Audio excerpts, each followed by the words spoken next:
What's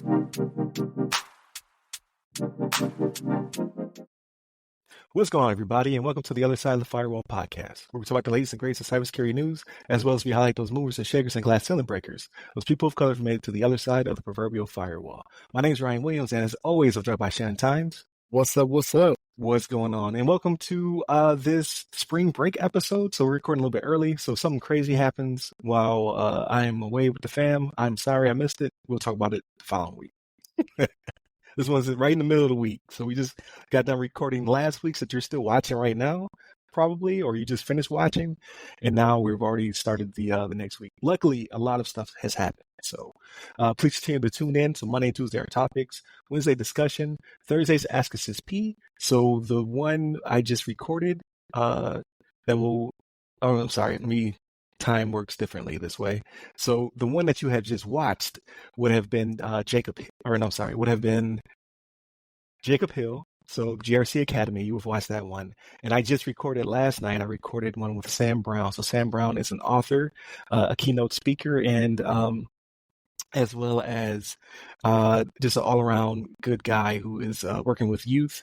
And he just released his book. So grow through what you've gone through is the title of the book, and it's just amazing, inspiring story. A little bit different than what we're used to, right? I had him on the show before to talk about the hiring process and getting into just getting a job in general, because things were really crazy at that time. And now it's a follow up on his book and what he's been doing. So a little bit different, but definitely tune in for that. Remember to check us out on Medium, where we're doing our articles now with embedded video and audio. On LinkedIn, same thing, embedded audio and video. And then we have a weekly newsletter. So all up in your inbox. But without further ado, I'll give it to Shannon. All right, everybody. This next article is from IBC7Chicago.com, written by Jason Knowles and Ann Pistone.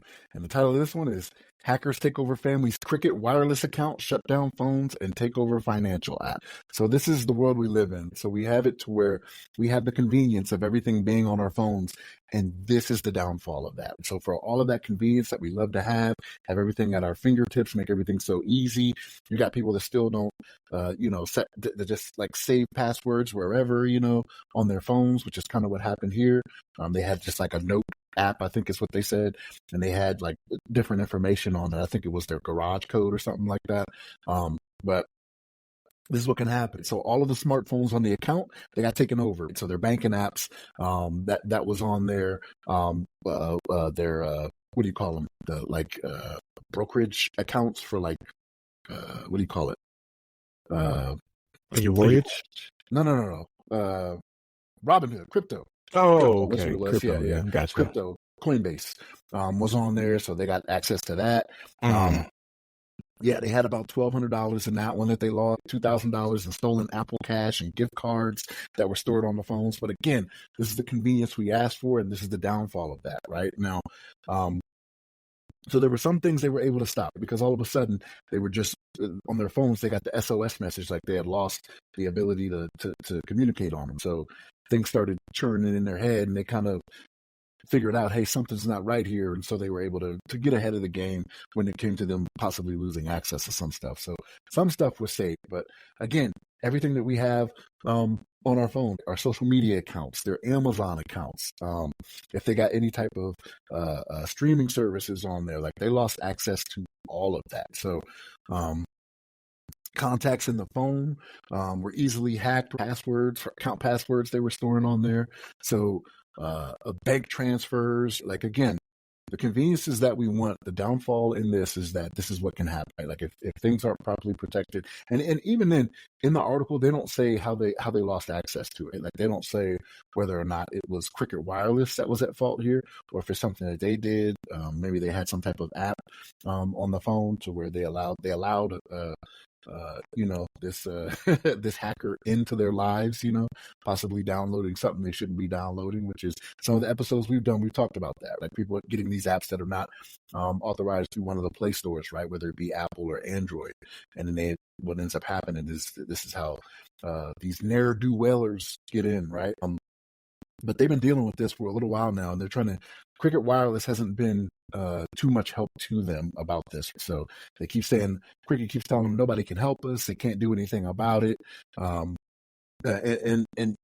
this is what's sad about this. So we always think that because we have these devices that they're automatically secure, and that's not the case. Like this podcast, we would have nothing for this podcast if that was always the case, because everybody who has a phone has everything secure. There are steps that need to be taken, but in this instance, it was a simswap scam, right? Is what it was. So somehow the criminals obtained an account PIN, some other personal information, and again, we don't know whether or not it was through Cricket Wireless or something that they did. Maybe they went onto a site that wasn't properly protected, and the information got hacked there or was out in the open.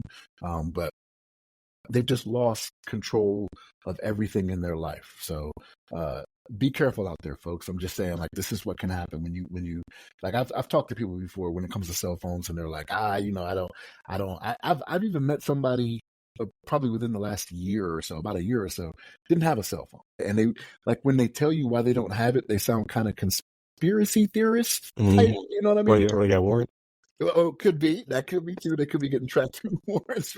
But like, this is the type of stuff that they could be protected from. Like, as they start talking about stuff, it's just like, I don't know. That's a little, like, that's the way of the world now. But if they're talking to somebody that's in a situation like this family is, you don't, he's probably like, nah, see, this is what I was talking about. This is why I don't have one. Like, okay, well, you waited a year for this to actually pay off for you to where what you said makes sense. But the world we live in, the world of technology, this is the cost of doing business. So just make sure you're out there protecting your identity, limiting the information, right, that you put out on social media, right, because that could have been a way that they got a hold of all this, right.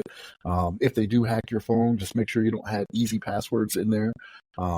Just you got to be careful out there, folks, because stuff like this can happen. And again, this is a whole family, right? This is a whole family that's losing access to everything, because it's not like it's just one person. Like, everything now is a family plan when it comes to these cell phone carriers, right? So if that was to happen, it's going to be the person who got hacked, their spouse, their children, if they have phones. So be careful out there, folks, and just make sure you're not storing stuff on your phone that, well, I can't say storing stuff openly on your phone. Make sure you got some type of protection or something if you want to access something on there, password protection or something along those lines. But Ryan, what's your thoughts on this? So I kind of thought of it from a different perspective, because a few years ago we talked about T-Mobile. T-Mobile had something similar. It was an inside job, so it was the rep at the store was swapping the SIMs out and being paid for it. So that's where my mind automatically went, because I remember that story, and I was like, it had to be inside job. So I had Cricket back in the day. So Cricket, I didn't know Cricket had expanded to the national scale. Like, so Cricket was in Western New York, right? It was for people like me who couldn't afford AT&T or Sprint because you're a poor college kid. And I had Cricket until I joined the military. So it was a very small outfit, like very limited coverage. I had Nokia brick phone. You play Snake on it, was pretty much it. Kill somebody with it because it was so heavy and blunt. But yeah, they were small times. I didn't know Cricket was as large as it is now. So that's pretty crazy to see. But it has been 2 decades. Seen the commercials, man. So it may be. I think I saw maybe 1 or 2, but I've only seen like 1 or 2 stores here. So I just assumed it was still like back at home, where it's only like a handful of stores in your city or whatever. But obviously, I'm not. I'm ignorant to their current coverage. So please forgive me, Cricket. I don't want you coming after me. But in this case, so my assumption would be, because it could have been done remotely, but I would, like, the easiest would have been they issued it to them like that at the store, or they came in for a repair, and like maybe a repair store or something, like someone got a hold of the physical device and swapped the SIM out and started doing bad guy stuff with it. It's something you don't really think about when you're getting your phone serviced or you're buying a brand new phone. Like, it's a brand new phone, and they always charge you for the SIM. You'd be like, why did that just not come with the phone? Like, this is a ripoff. Like, it's like $25 per phone or something like that for a piece of plastic. But I think it was probably at the initial purchase. They went in the store, and that's what they were given. I think it's what'll come out in the next week or so. Cricket will be like, it was him or her or whomever at the store location. They just have to do their due diligence. So if it was on initial purchase, there's nothing they can do about it. Like, that's just unfortunate. People are bad people out there. Like, things like this do happen. But if it was a repair, then that's a little bit different. But I don't even know how you can protect yourself from that either. Like if you take your phone to the mall kiosk or you take it to one of those stores in the strip mall or something like that, how would you know if they swapped the SIM out? Unless you were very paranoid, you put tape over it or something. Like you would, it wouldn't even come to mind, which is what's so crazy about it. So that's unfortunate, and especially with them being so damaged. Because I mean, ultimately, we talk about this is the keys to the kingdom. That's the keys to the kingdom. Like legitimately, cell phones are the keys to the kingdom. You do everything for your cell phone, like you said, banking, brokerage. If you had cryptocurrency, it probably wouldn't worth nothing anyway. So don't worry about that. I too have Dogecoin. It's worth nothing. I kid. I feel bad for him, but um, it's you do everything through your phone. Like even I want my driver's license to be on my phone, just like my registration and my insurance card. I want everything to be through my phone. But then here's the like you said the negative side of it. If you consolidate all of your life into one device, and that one device becomes compromised, everything goes with it. And in this case, it's terrible for this family and with the situation they're currently in because they're going to have to change everything. And who knows what's already been compromised. Right? But like that gentleman we talked about a few months ago, where his whole life is pretty much ruined with his data being sold. And then he's got boats and houses and all types of stuff on his credit that he's going to have to get expunged over the next decade, probably, of working on his credit. So hopefully that's not the case here, but it sounds like that's the case here. Like they got them good. Again, if it was on initial purchase, there's really nothing you could do about it. Hopefully they sue the crap out of that person in that store, if that's the case. But if it was like a third party vendor, it's gonna be a little bit harder. Like you have to prove that now. Like I went to the kiosk in the mall and they got me, or something like that. I think that'd be a little bit harder. But in the store, all that stuff is supposedly um, inventoried. So they should have an account. They should be like, "Why we have extra Sims here? Like, how do they walk out of here without a Sim, basically, or a duplicate Sim?" So that should be trackable. If it came from the store, they should be able to figure it out and figure out who did it. But again, if you went to a third party because you broke your screen or something like that and they got you, I don't know how you would rectify that. So it's unfortunate, but we'll see what the future holds. Like it's because cricket is big now, right? They'll have to be accountable for it. Like they might not want to play ball right now, but that may be because they're doing their due diligence, trying to figure out what happened, so on and so forth. But if you want to play with the big boys, T-Mobile got punched in the face over it. So if you want to be a T-Mobile, then here you go. You're gonna have to pay the piper. Is that the saying? That's right. You got it. Yeah. So we'll see what the future holds, but definitely continue to tune in. Monday and Tuesday, again, are our topics. Wednesday, discussion. Thursdays, Ask Us Sis P. If you have not, go back and listen to Jacob Hill. And if you are in the future, listening to this more currently, stay tuned for Sam Brown. So we have a lot of really good episodes coming up. And then Friday, everything else. This one will be kind of short because we just did one. So how much could we really consume? Hit up all the websites that go by our name. It'll either be The Other Side of the Firewall, The Other Side of the FW, Ask Us Sis P.